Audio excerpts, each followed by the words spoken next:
I think I've heard that name. Yes, that's it.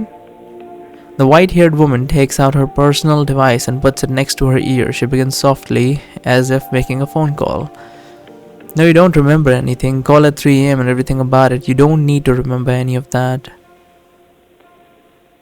No, this must be Nino's, because it's not red.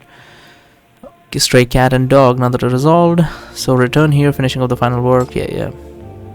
You see a stray kitty and puppy on the side of the road. It's a cool punk duo you met in the Mania world. After the Mania dissipated, they turned back into ordinary strays. You greet them, they still seem to remember you, sniffing around your feet and rubbing their heads against your legs.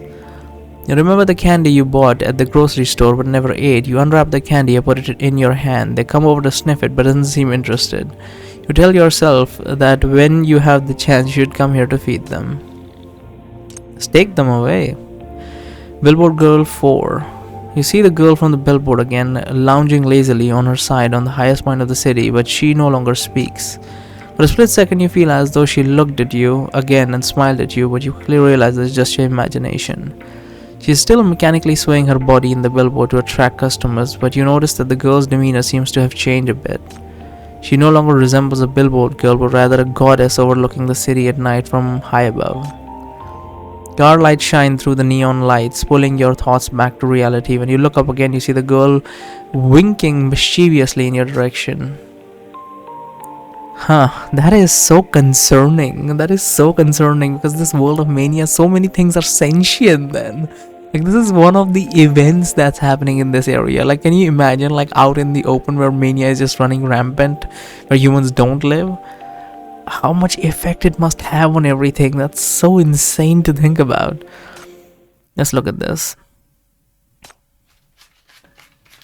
Please close your eyes. Imagine you're a scavenger in the rust. You light a campfire and hide in your small tent, falling asleep to shut out the cold of the rust and the wails of the corruptors. Dream that you have found treasures in the ruins of the rust and made quite a fortune. The dollar bills stack up like a small mountain by your side. You count the bills one by one, enjoying a moment of peace in your dreams. Hello, the listeners. Sound is awful. I'm Luke. Welcome to Dis City Traffic. Welcome, everyone. I'm Bonnie. Oh, right, Bonnie. Did you know that the ghost call urban legend has been solved already? Really? Luke, I see you've got some news. Share it with me and our listeners. This is inside information. Midnight Ghost Calls was actually a mania incident. The chief of the MBCC solved it. MBCC? Oh, the legendary bureau that uses sinners for operations? That can't be real. Sinners are so dangerous. There's no way that it exists. It's real. I have a friend whose uncle's neighbor's elementary school classmate works right next door to MBCC. Relax. I'm just saying. Dear listeners, do you believe in the rumors of the MBCC? If you do, please call 6799 and tell us what you've heard. It's interesting to hear them say all this, because I thought MBCC was fairly known, because every event we go into, everyone's, like, every opposing character seems to know about the MBCC. So I thought, like, they had they must be, like, fully known to the entire world, but I guess so. They're always going against powerful people, so it makes sense that they know about the existence of MBCC, but not the common public, huh? Recently there have been rumors of many outbreak in East Side, which is said to be related to the urban legend of the Midnight Ghost Call. Is this true or false? Our host Luke and Bonnie will directly address the sensitive topic, bring you the latest official news and answers. Let's see. Support Miss 11. I recently heard that the Mania incident on 5th Avenue has been resolved and that Miss 11 has left the radio station. Is that true?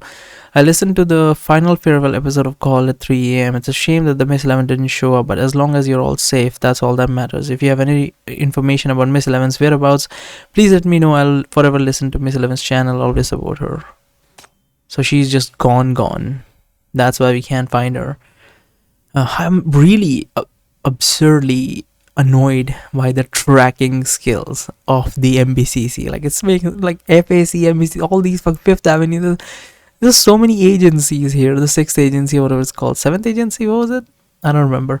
But there's so many fucking places. 9th agency, I think it was called. There's so many agencies, they don't know how to track people. Like, it makes sense, kind of, to some of the sinners you can track, which have, like, special abilities. But, like, most of them, they should be easily trackable. They're normal people at the end of the day. They are sinners, but they live like normal people, so they shouldn't know all that. Hello, I'm the little prince of House Campbell from Fraser City. I'm exiled.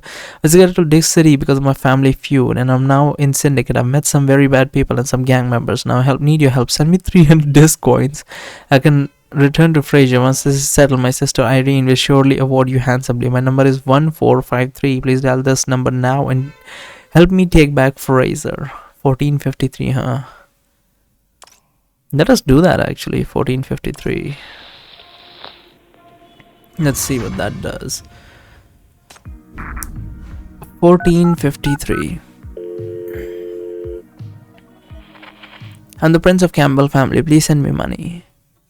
Blatant scam call. Okay. Let us get into the next event. I'm guessing Nino. Mania residue after 3. Yeah. No, combat. Okay. Simple combat, low level characters, easily solved. Let's look at this. Distorted imagery. That's Luvia Ray, I believe. And this one. You forced me to do this! I can't tell if it's Hella or EMP, even though I heard this voice a million times. I think it's EMP. Yeah. Hella has a bit more of a bratty voice. Little Girl 3. There's a book signing event for a new author at the bookstore. Amidst the crowd, you see a familiar figure of a young girl. Without the cumbersome typewriter head, Yelena is just a bookish, pretty girl. Remembering that harsh typewriter head, you feel a sense of unease. She's not here to make a scene, is she? I rarely label a book as completely not worth mentioning, but this book just happens to be one of the few. The views in this book lack any rigorous argument and rely solely on eye-catching gimmicks of self-promotion. Personally, I think this is a sign that rationality is being replaced by emotional manipulation in a society. I think that it always has been like that. There's a constant combat between emotional manipulation and rationality. Emotional display, I suppose I should say.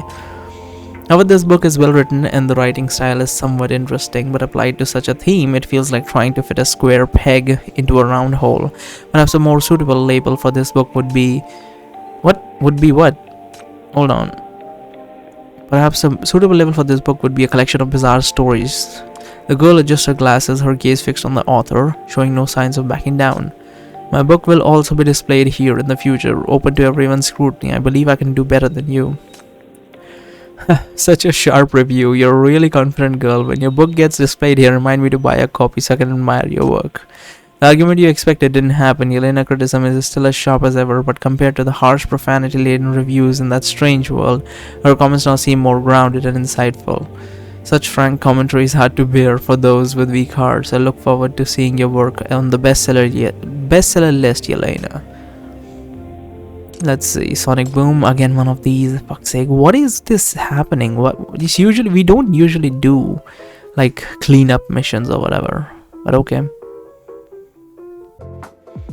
We put it there and that does it. We'll wait for the next one. Yeah, we'll wait for the next one and do this one. And then this is simple, you just push this one in. Oh, I didn't think of that. So we'll push this here. I need to wait for this one to go from here to here. And then we push this one. And it will give us just a brief moment to push this. Yeah. Okay. Let's look at the pocket radio. Let's see what we got new. Literary girl. Upon your return to reality, you found that the girl's critiques were still critical, but seemed to have taken on a more rational tone. Let's look at this. God of all machines. You see a stack of TVs in a shop window on the street broadcasting a noisy program. It seems like the stack of TVs is the God of all machines you saw in the Mania world before. The TVs no longer tell you the rules of this world, but you're repeatedly broadcasting the news, commercial, variety shows, TV dramas and other programs. Suddenly you get a feeling that the rules of this world may be hidden within these shows, but no one will interpret them for you anymore. You watch the TVs for a while, the screen illuminates your face in the darkness, you then turn around and step into the night. That's so somber. Nino's whereabouts, yeah, this is what I want to know. What is the other one? N2. Yeah, Nino's whereabouts, let's look at that. Can we get a thumbnail already? Yeah, finally. Those fucking people were standing in between first. You see a group of people gather on the... We saw the same imagery in Flora Unfold, I believe. You see a group of people gathering on the roadside, staring down at their devices as if counting down to some extraordinary event. Suddenly the crowd cheers.